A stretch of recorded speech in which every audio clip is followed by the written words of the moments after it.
The signal was late. 37 minutes late. In the mountains of Iraqi Kurdistan, time wasn't measured in minutes, but in the life expectancy of men who stood out. Joseph checked the magnetic compass on his wrist for the fourth time. The needle quivered, useless. He was navigating by starlight and memory. Below him, in a dusty ravine, was a Peugeot 404. Its engine was cold. Inside, two other men sat in silence, their hands resting on Uzis concealed beneath wool blankets. Their cargo was in the back seat.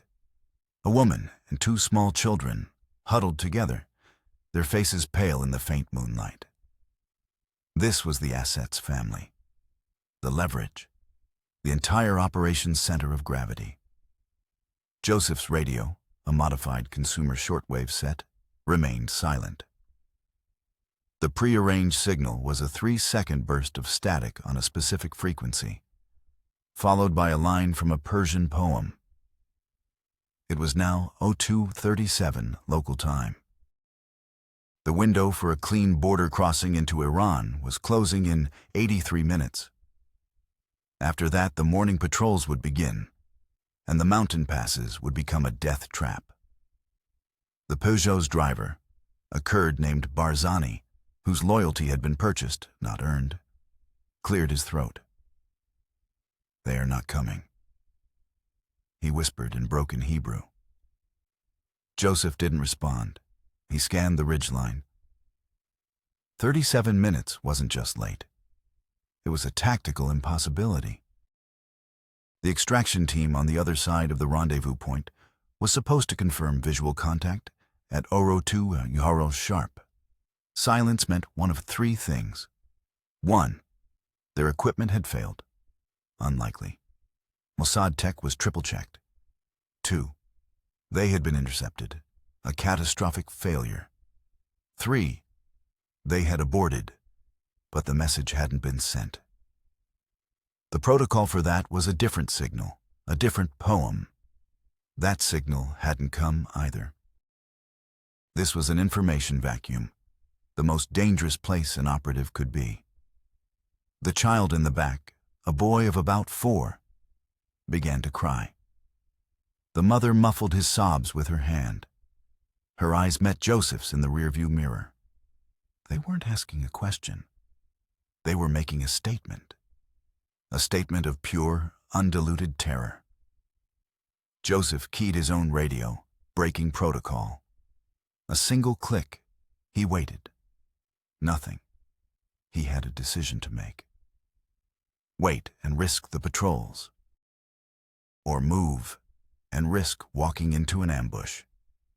The million-dollar asset, the pilot waiting hundreds of miles away in Baghdad, was depending on this single moment. If his family wasn't safe, he wouldn't fly. The entire mission, 18 months of planning, would evaporate in the Iraqi dust. Joseph looked at the fuel gauge. Less than a quarter tank. Enough to get to the border, but not enough to outrun anything. He made the decision. He turned to Barzani. "We drive," he said. Now.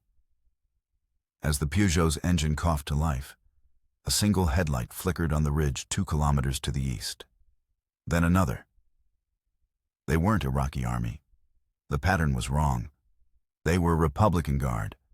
Much, much worse. The trap was closing. The mission, codenamed Operation Diamond, was already failing. To understand how a Mossad agent found himself in a Kurdish ravine with a terrified family and an empty fuel tank, you have to go back 2 years, to a sterile briefing room in Tel Aviv. The year is 1964. The mood is grim. The centerpiece of the room is a large map of the Middle East. Red circles denote enemy air bases in Egypt, Syria, and Jordan. Inside each circle is a number. The numbers are growing. The problem wasn't just the quantity of enemy aircraft. It was the quality of one specific machine. The Mikoyan Gurevich MiG-21. To the Israeli Air Force, it was a ghost, a phantom. a silver dart that appeared on radar, climbed to 60,000 feet, far above the ceiling of Israel's French-made Mirage the-3 fighters, and disappeared before an intercept could be attempted. The intelligence was fragmented, contradictory, and terrifying. It could outclimb, outrun, and outmaneuver anything in the Israeli arsenal. It was equipped with a new generation of air-to-air missiles, the K-13, a Soviet copy of the American Sidewinder. Israeli pilots were flying blind against a technologically superior foe. This wasn't a strategic imbalance. It was an existential threat. The men tasked with solving this problem were a study in contrasts. First, Meir Amit, the director of Mossad, a former general, a man who saw the world as a series of interlocking problems to be solved through logic, force, and audacity. His defining achievement was not a clandestine operation, but the restructuring of Israel's entire intelligence community, forcing Mossad, Amman, military intelligence, and Shin Bet, internal security, to cooperate. He broke down silos and demanded results. He believed in data, and the most critical missing data point was the MiG-21 itself. Second, Reuven Azar, Mossad's head of operations for the Middle East. Azar was not a general. He was a spy's spy. A man who had spent a decade running networks in Europe. A master of tradecraft and human psychology.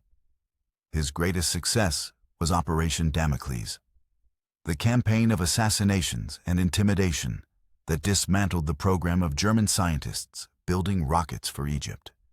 Azar understood that nations were just collections of people, and people had weaknesses: greed, ideology, fear, love.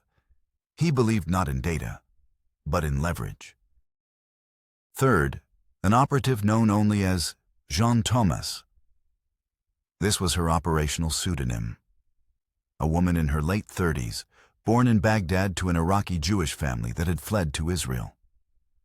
She spoke fluent Arabic with a perfect Baghdadi accent.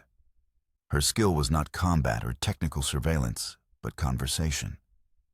She could build rapport with anyone, creating a sense of trust and intimacy that was her primary weapon. Her file noted a successful operation in Cairo, where she had cultivated a source inside the Egyptian Ministry of War by posing as a French journalist for 11 months. She was the tip of the spear. Fourth, the man in the ravine, Joseph. His real name was a state secret, a legend within the agency, not for his successes, but for a spectacular failure. 5 years prior, he had led a mission to sabotage a Syrian chemical weapons facility. The mission went wrong. His entire team was captured, and he was the only one to escape, trekking 200 kilometers through hostile territory to the Turkish border. The failure had forged him into a meticulous, paranoid, and ruthlessly efficient field commander. He was the man you sent when the mission could not fail again. Finally, the target profile. Not the plane, but the man who flew it. Mossad psychoanalysts built a detailed portrait of the ideal candidate. He would not be an Arab nationalist, but a member of a persecuted minority. A Christian, a Druze, perhaps a Kurd. He would feel alienated from the ruling Ba'athist party. He would be ambitious, but passed over for promotion. He would have a family, providing both a reason to seek a better life and a critical point of leverage. He would be a competent pilot, trusted with the frontline aircraft, but not a true believer in the cause. Mossad wasn't looking for a hero or a traitor. They were looking for a disgruntled employee. The search began. The geopolitical chessboard of 1965 was a powder keg. Gamal Abdel Nasser's Egypt was flush with Soviet arms, his rhetoric of pan-Arab unity calling for the destruction of Israel.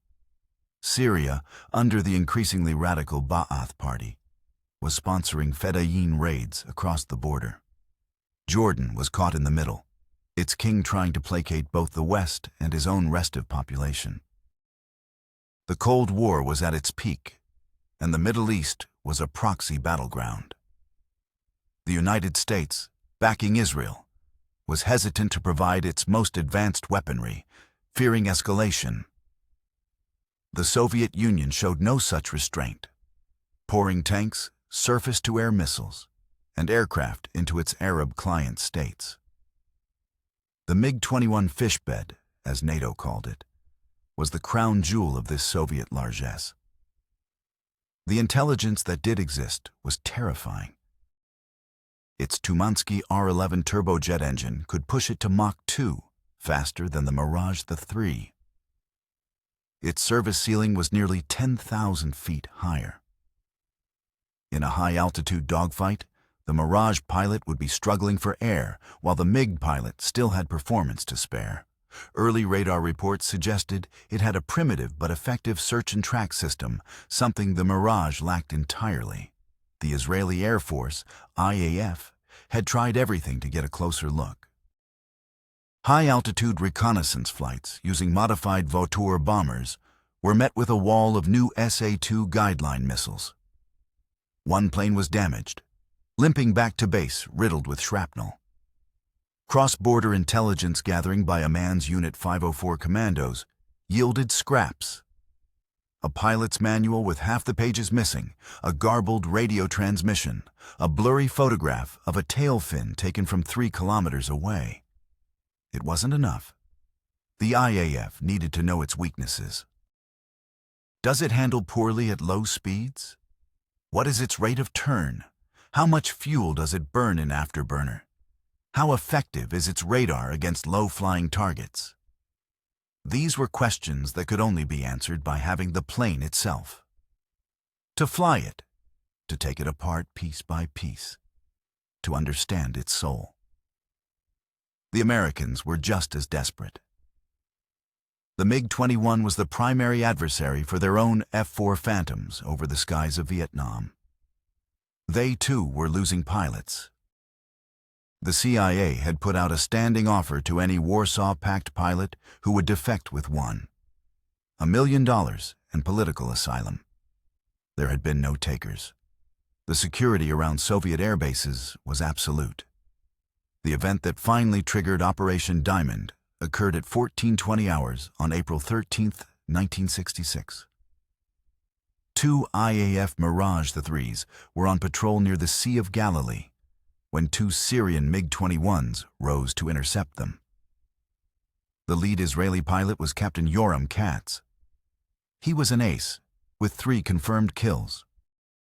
According to the after-action report, Katz engaged the lead MiG, believing his Mirage's superior turn rate at medium altitude would give him the edge.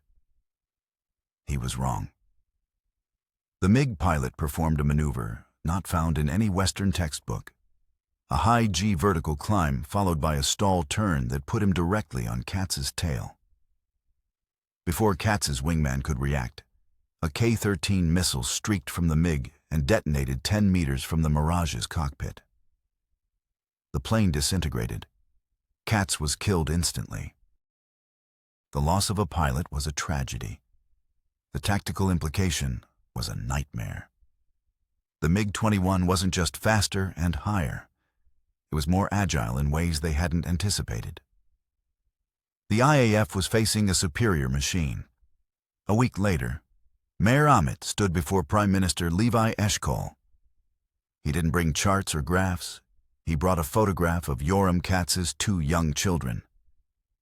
"We can continue to lose pilots," Amit said, his voice flat. "Or we can buy the airplane." The price was set at $1 million US, a staggering sum for Israel's strained budget, plus a guarantee of extraction and a new life for the pilot and his entire extended family. The mission was approved. It was given the name Operation Diamond. The first phase was a failure. An Amman agent in Iraq made contact with an Assyrian Christian pilot. The pilot was interested. He demanded $2 million. Mossad refused to negotiate. 3 weeks later, the pilot was arrested by Iraqi counterintelligence and executed. The network that contacted him was rolled up. It was a costly lesson. They couldn't approach pilots directly. The approach had to be indirect, subtle, through a vector the target would never suspect. The search for a new candidate began. The file of Munir Redfa, an Iraqi Air Force captain, landed on Azar's desk. The profile was almost perfect. He was an Assyrian Christian, a minority within a minority. He was one of the most experienced MiG-21 pilots in the Iraqi Air Force, but had been repeatedly passed over for promotion to squadron commander in favor of Sunni Muslims with better political connections. His service record showed a streak of insubordination. Most importantly, he had complained to a fellow Christian officer, an officer who was secretly on Mossad's payroll, that he was tired of fighting the Kurds, a people he had no quarrel with. He felt his life was being wasted. The file contained one more critical detail. Redfa had a young, beautiful wife and 2 small children. He was deeply devoted to them. He was the one. The problem was how to reach him. Sending another agent was too risky. The solution came from Jean Thomas. "Don't send a spy," she proposed in a briefing. "Send a woman."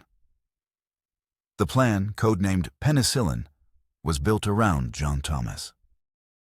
She would travel to Paris and, through a third-party contact, arrange to be introduced to Munir Redfa's uncle, a man named Yusuf, a known womanizer who frequently traveled to Europe.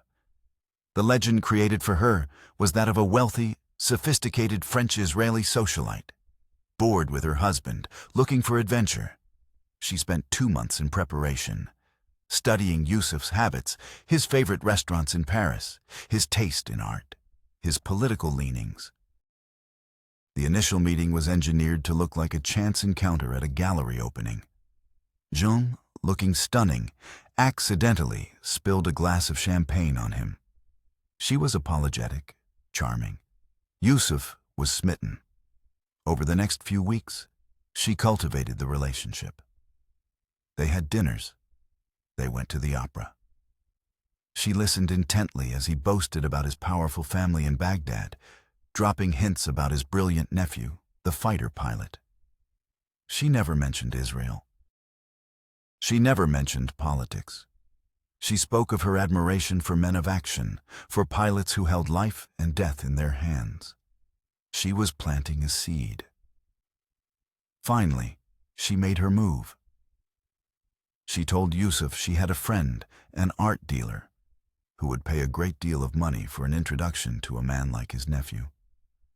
A man who might be willing to relocate for the right price. Yusuf, greedy and infatuated, saw an opportunity for a commission. He agreed to arrange a meeting.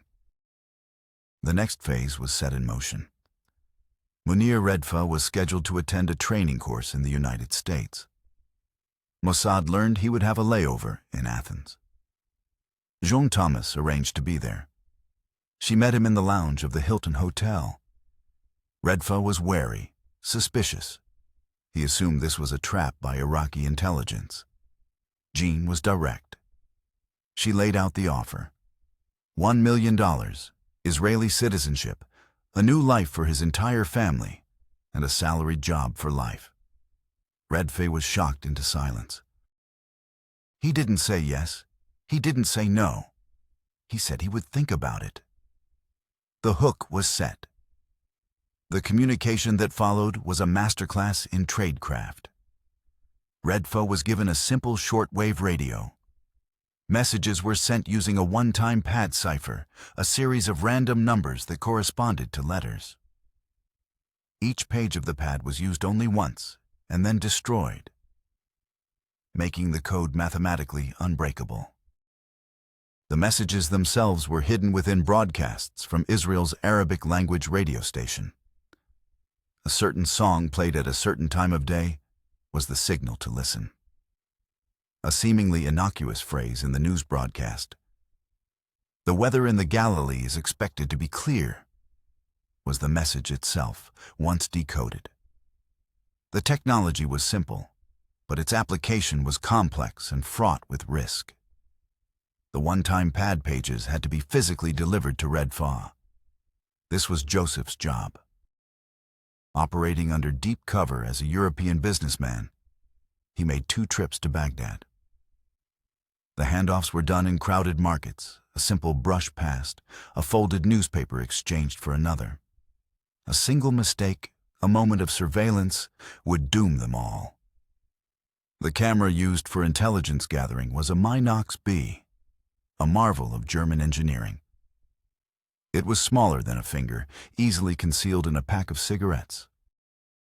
Red Fa was instructed to use it to photograph the MiG-21's cockpit, its technical manuals, and the security protocols at his airbase. The problem was developing the film. It couldn't be done in Iraq. Red Fa had to pass the tiny film canisters back to Joseph, who then used a diplomatic pouch from a friendly European embassy to smuggle them out of the country. This chain of communication was slow, cumbersome, and every link was a potential point of failure.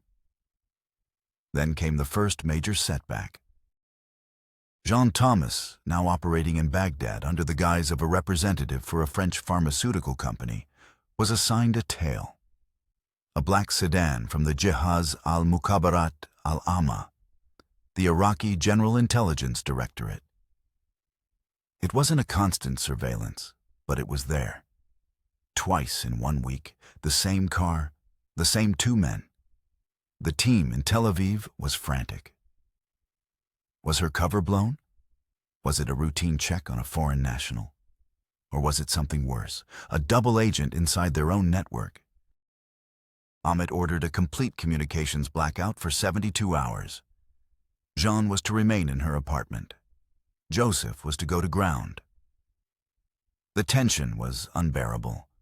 Azar argued for pulling Jean out immediately. Amit overruled him. An aborted mission now would make Red Fa panic and could expose the entire operation. They had to know if the surveillance was real. The solution was a classic piece of counter-surveillance.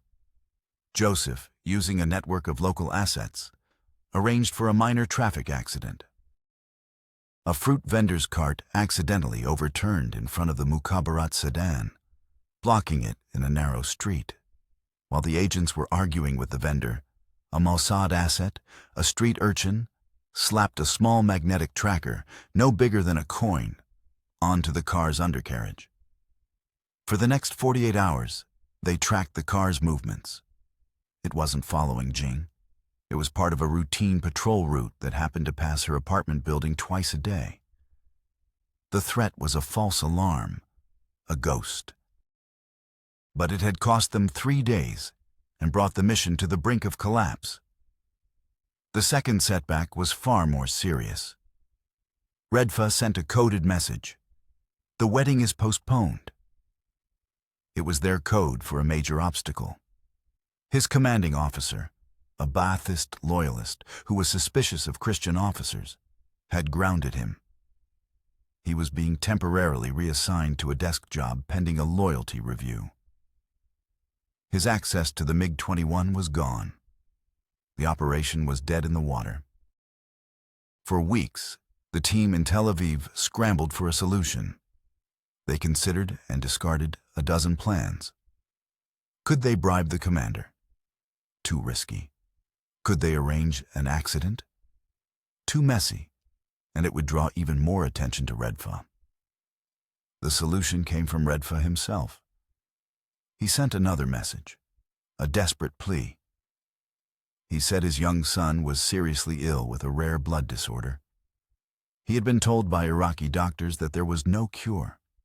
This was the leverage Azar had been looking for. Operation Bluebird was activated. Joseph, in his guise as a European businessman, contacted Red Fa.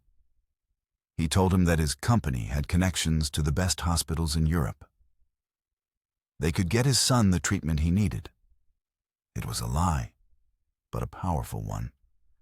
Redfa, using his son's medical emergency as a pretext, appealed directly to the Minister of Defense, a man he knew personally. He pleaded for a temporary reinstatement to flight duty, arguing that he needed the flight pay to afford medical treatment abroad. He also subtly hinted that grounding one of the country's top pilots for political reasons was bad for morale. The minister, not wanting to appear unreasonable, relented. Redfa was back on the flight schedule. But he had a new problem. His uncle Yusuf, the man who had made the initial introduction, had become a liability. He was asking too many questions, demanding more money. He suspected something far bigger than a simple relocation was afoot. He threatened to go to the authorities. The team had to silence him, not by force, but by cunning. Jean-Thomas met with Yusuf one last time in Paris. She gave him an envelope containing $50,000 in cash. She told him it was a bonus for his help. She also showed him a file. It contained photographs of him with her in Paris, photographs of him accepting money, and a forged document, a signed confession implicating him as the mastermind of an Israeli spy ring. She explained calmly that if he ever spoke to anyone about his nephew, this file would be delivered to the Iraqi embassy. He would be arrested as a traitor. Yusuf took the money and the message. He disappeared, never to be heard from again. The final pieces were in place. The family extraction was planned for the night before the flight. Joseph would lead the team, getting Redfa's wife, children, and parents to the rendezvous in Kurdistan. The signal for success would be the Persian poem broadcast over the radio. Once Redfa heard it, he would know his family was safe, and he was cleared to fly the next morning. The time is 8:30, August 16th, 1966, H-hour. Captain Munir Redfa walks across the tarmac at Rashid Air Base, near Baghdad. The Iraqi sun is already blistering. He is scheduled for a routine training flight over northern Iraq. He has filed a flight plan that will take him west, near the Jordanian border. His MiG-21, tail number 534, is fully fueled. He has argued for extra fuel, claiming he wants to practice high-altitude supersonic flight. The request was approved. He does his pre-flight check. His hands are steady, but his heart is a drum against his ribs. He has not heard the signal. There was no poem on the radio this morning. He does not know if his family is safe or if they are captured, or worse. The plan dictated that if the signal was not received, he was to abort. He was to scrub the flight, claiming a mechanical issue or sickness. But he knows there will not be another chance. The loyalty review is still pending. This is his only window. He climbs into the cockpit. The air is thick with the smell of kerosene and ozone. He straps himself in. Ground control gives him clearance for takeoff. He pushes the throttle forward. The Tumansky engine screams to life. The plane lurches forward, gathering speed with terrifying force. He is pinned to his seat. He has made his decision. He will fly. 08:42. Redfa is airborne, climbing steeply to the west. He follows his flight plan, maintaining radio contact with Baghdad control. His voice is calm, professional. Baghdad control, this is Foxtrot 534. Climbing through 10,000 feet, heading 270. 8:55. He reaches the edge of Iraqi radar coverage. He is supposed to turn north, back towards his base. This is the moment of truth. He pushes the stick forward, diving the plane to low altitude, below 500 feet, to hide from radar. He turns sharply west, towards Jordan. He breaks radio silence. Baghdad control, Foxtrot 534, experiencing generator failure. All electronics are out. I am attempting to return to base. Out. It's a plausible lie. It will buy him a few minutes. 09-04. He crosses the Jordanian border at over 600 miles per hour. He is flying on pure instinct, navigating by landmarks.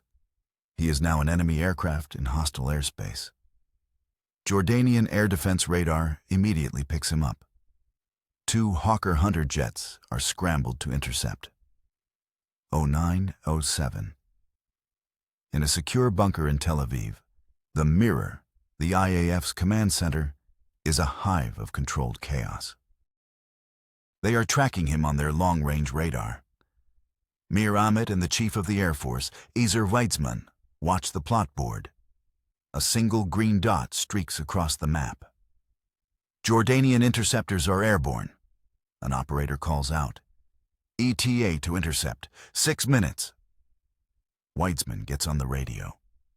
Eagle 1, Eagle 2, Vector 090, Angels 20, full power. Your target is the bandit. Engage and protect. Repeat, protect the bandit at all costs. 2 Israeli Mirage the 3s, already in the air, bank hard to the east. EO-912. Redfa sees them. 2 specks in the sky, closing fast. He doesn't know if they are Jordanians or Israelis. His instructions were clear. Do not engage. He is to trust that the IAF will protect him. He holds his course. The fuel gauge is dropping alarmingly fast. The low-altitude, high-speed flight is consuming fuel at a prodigious rate. 09-14. The Mirages position themselves between Redfa's MiG and the incoming Jordanian jets. The Israeli flight leader, Major Ran Ronen, radios the Jordanians on the international emergency frequency. Jordanian aircraft, this is the Israeli Air Force. The aircraft you are pursuing is under our escort. Divert your course immediately, or you will be fired upon. The Jordanian pilots, outmatched, break off their attack. 09-20. Redfa crosses into Israeli airspace. He can see the Mediterranean Sea sparkling in the distance. His fuel warning light comes on. He has minutes of fuel left. Ronan's voice crackles in his headset, now on a secure frequency. Welcome to Israel. Follow us in. Landing instructions to follow.